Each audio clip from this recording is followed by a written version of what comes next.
প্ৰিয় দৰ্শক, কাহিনীটো আজিৰ পৰা 2 বছৰ আগৰৰ। তেতিয়া মোৰ বয়স প্ৰায় 22 বছৰ আছিল। মই সেই সময়ত মোৰ উচ্চ শিক্ষাৰ বাবে মুম্বাইলৈ গৈছিলোঁ। চহৰখন মোৰ বাবে একেবাৰে নতুন আছিল, কিন্তু কেইজনমান চিনাকি মানুহৰ কাৰণে মই সোনকালেই তাত থাকিবলৈ এটা কোঠা পাই গৈছিলোঁ। সেই কোঠাটো এটা 3-মহলীয়া বিল্ডিঙত আছিল। মই সেই বিল্ডিংটোৰ 3য় আৰু অন্তিম মহলাত আছিলোঁ। সেই বিল্ডিংটোৰ 2য় মহলাত প্ৰীতি ভাবি থাকিছিল। তেওঁৰ বয়স প্ৰায় 30 বছৰ হ'ব। প্ৰথমবাৰ যেতিয়া মই তেওঁক দেখিছিলোঁ তেতিয়া এনেকুৱা লাগিছিল যেন কোনোবা অপ্সৰা মোৰ সন্মুখত থিয় হৈ আছে। তেওঁৰ ৰূপত এনেকুৱা আকৰ্ষণ আছিল যে প্ৰতিবাৰেই তেওঁক চাবলৈ মন গৈছিল মোৰ। মাথো তেওঁৰ সৌন্দৰ্যতাই নহয়, তেওঁৰ স্বভাৱো বহুতেই সৰল আৰু মনোমোহা আছিল। প্ৰীতিভাবীৰ স্বামীয়ে এটা ডাঙৰ কোম্পানীত কাম কৰিছিল আৰু প্ৰায় কৰ্মসূত্ৰে তেওঁ বাহিৰতে থাকিছিল। তেওঁৰ এটা 2 বছৰীয়া ল'ৰা সন্তানো আছিল। কিন্তু তেওঁক দেখিলেও এয়া অনুমান কৰা কঠিন আছিল যে তেওঁ বিবাহিতা আৰু তেওঁ এটা সন্তানৰ মাকো বুলি। এতিয়া মই তেওঁক চোৱাৰ সুযোগ সদায় বিচাৰি থাকিছিলোঁ। মোৰ মনত তেওঁৰ লগত কথা পতাৰ প্ৰবল ইচ্ছা আছিল, কিন্তু প্ৰতিবাৰেই মই মোৰ লাজুকীয়া স্বভাৱটোৰ কাৰণে পিছুৱাই আহিছিলোঁ। এদিন এনেকুৱা হ'ল, মোৰ কেইটামান কাপোৰ ভুলতে ওপৰৰ পৰা তেওঁৰ বেলকনিত পৰি গৈছিল। মই এতিয়া সেইটো এটা সুযোগ বুলি ভাবিছিলোঁ আৰু সেই কাপোৰবিলাক অনাৰ অজুহাত লৈ মই তেওঁৰ ঘৰলৈ গ'লোঁ। প্ৰথমবাৰৰ বাবে তেওঁৰ দুৱাৰ মুখত থিয় হোৱাৰ কাৰণে মোৰ বুকুৰ ধপধপনি বাঢ়ি গৈছিল। মই এতিয়া দুৱাৰৰ বেলটো বজালোঁ। কিছু সময়ৰ পিছত দুৱাৰখন খুলি গৈছিল আৰু মই তেওঁক প্ৰথমবাৰ ইমান ওচৰৰ পৰা দেখিছিলোঁ। তেওঁ হয়তো গা ধুই বাহিৰলৈ আহিছিল, সেইবাবে তেওঁৰ তিতা চুলিকচা তেওঁৰ কান্ধত আউলি বাউলি হৈ আছিল। তেওঁৰ সৌন্দৰ্যতা দেখি এতিয়া মই মন্ত্ৰমুগ্ধ হৈ গৈছিলোঁ। তেওঁ তেতিয়া মোক সাধাৰণভাৱে মিচিকিয়াই হাঁহি সুধিলে যে কিবা কাম আছিল নেকি।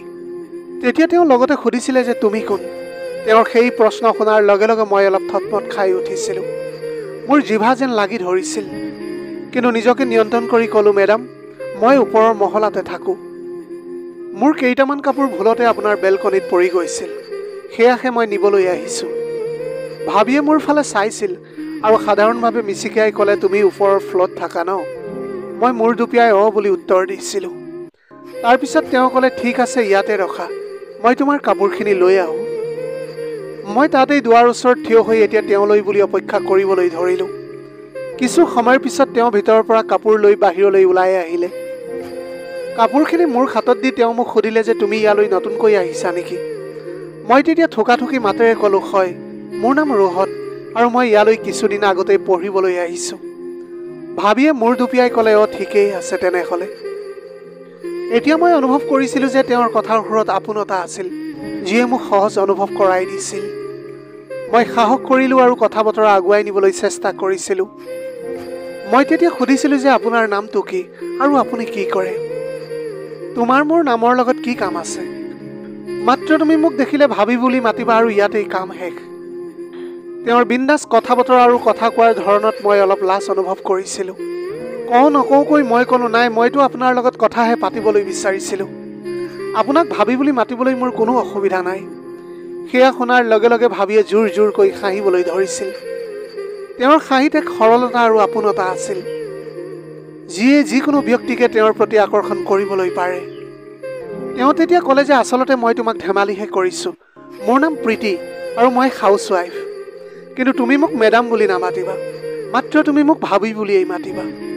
তাৰপিছত তেওঁ মোক ইংগিতেৰে চোফাত বহিবলৈ ক'লে।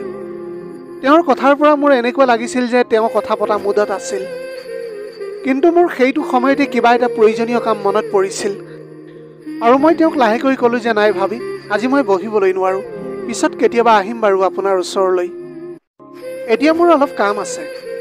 তেওঁ অলপ আচৰিত ধৰণে মোৰ ফালে চাইছিল আৰু তাৰপিছত ক'লে যে ঠিক আছে, তোমাৰ যি ইচ্ছা, পিছত কেতিয়াবা কথা পাতিম বাৰু। মই তেওঁৰ ঘৰৰ পৰা বাহিৰলৈ ওলাই মোৰ ৰুমৰ ফালে গুচি গৈছিলোঁ, কিন্তু তেওঁৰ মিচিকীয়া হাঁহি আৰু চকুৰ উজ্জ্বলতা মোৰ চকুৰ সন্মুখৰ পৰা আঁতৰ হোৱাৰ নামেই লোৱা নাছিল। তেওঁৰ তিতা চুলি আৰু দেখনীয় চেহেৰাটোৱে মোৰ মনত এক বিশেষ চাপ পেলাইছিল।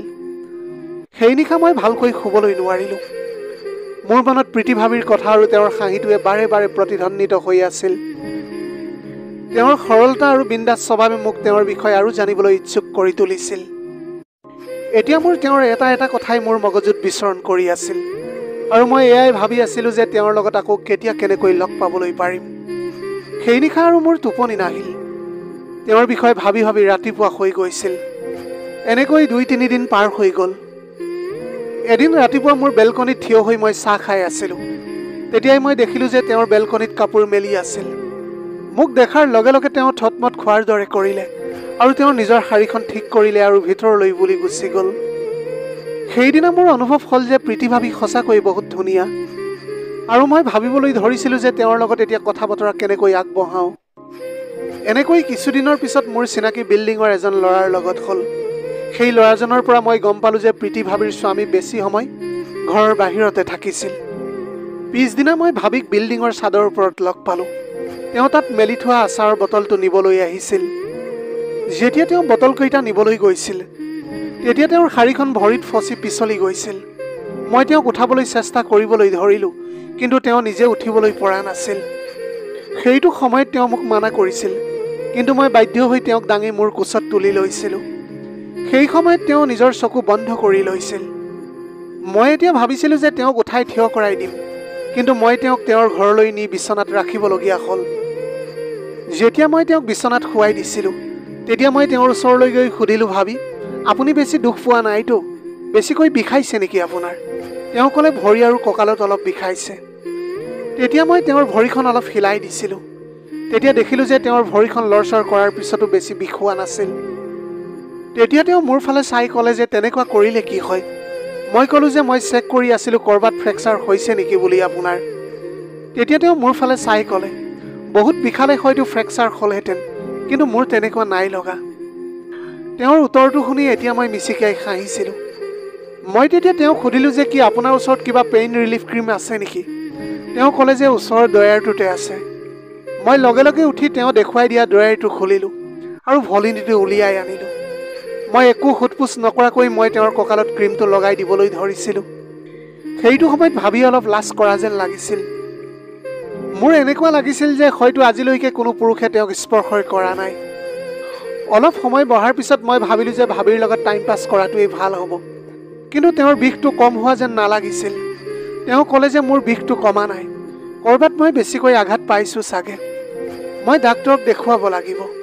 মই লগে লগে ডাক্তৰক মাতি আনিলোঁ।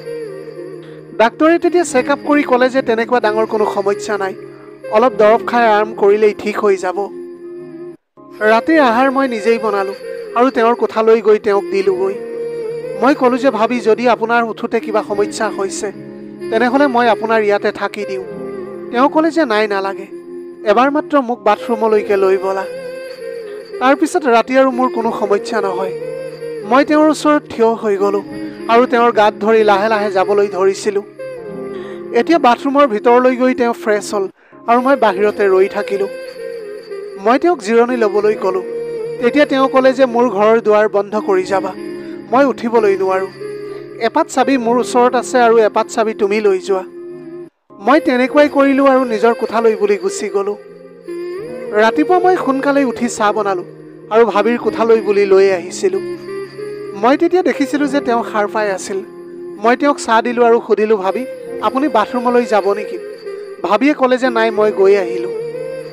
ভাবি এতিয়া লাহে লাহে ঠিক হ'বলৈ ধৰিছিল।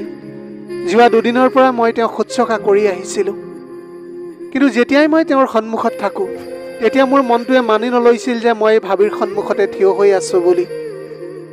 হয়তো চাগে ভাবিৰো সেই অনুভৱটো হৈ গৈছিল। সেইকাৰণে ভাবিয়ে এতিয়া মোক অলপ বেলেগ দৃষ্টিৰে চাবলৈ ধৰিছিল। মোৰ আৰু ভাবিৰ সম্পৰ্ক এতিয়া অলপ চলপ পৰিৱৰ্তন হ'বলৈ ধৰিছিল।